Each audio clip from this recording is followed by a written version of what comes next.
415 qof ayaa la dilay kadib doorashadii dhacday February sanadkan. Dalil qorshaysan, qaraxyo, dagaal beeleedyo iyo howlgalo ciidanka dawladda sameeyeen ayay dadkan ku dhinteen. 21 erga nabadoon ah ayaa kamid ahaa dadkii la dilay. 13 Abriil xaafadda Laba Dhagax ayaa lagu dilay nabadoon Shiro Doongaale oo kamid ahaa ergooyinkii soo xulay xildhibaanada doorsay madaxweyne Farmaajo.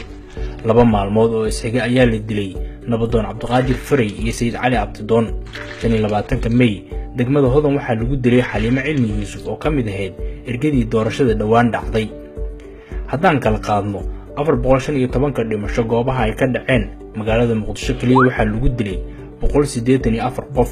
Koonfur Galbeed waxaa lagu dilay 63, Jubbaland 78, Hirshabeelle 37, Puntland 25 qof, Galmudug 20 qof.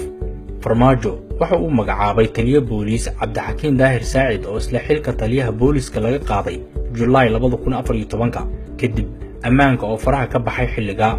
taliyaha nabad sugidda Sambalowshe oo horey shaqada nabad sugidda looga eriyay September 2014 ayaa dib loo magacaabay.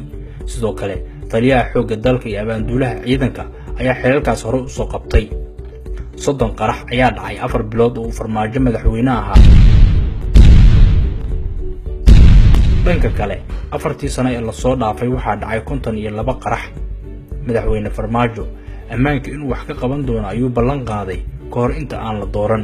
waxa wax looga qaban karaa wax yar yaan ii sheegay waa sahal $1 milyan bishii meel loo dhigo qofkii soo sheegay baabuurkaas qarxaya $100,000 in la siiyo haddii uu rabana dibadda loo diro dawladahaasi lacag ku bixiya inay nala galaan qofkii information fiican keena oo ummadda Soomaaliyeed badbaadiya in haddii uu rabo inuu dibadda aado si uu maalmo uga maqnaado oo aysan u dilin inaan u facilitate gareyno waxyaabaha ay qarxiyeen hadday yihiin hoteello hadday yihiin guryo inaan dhisno annaga ayl annaga ka mas'uula annaga ilaalin weynin nabadgelyadii dadka ku dhinta inaan magdhow siino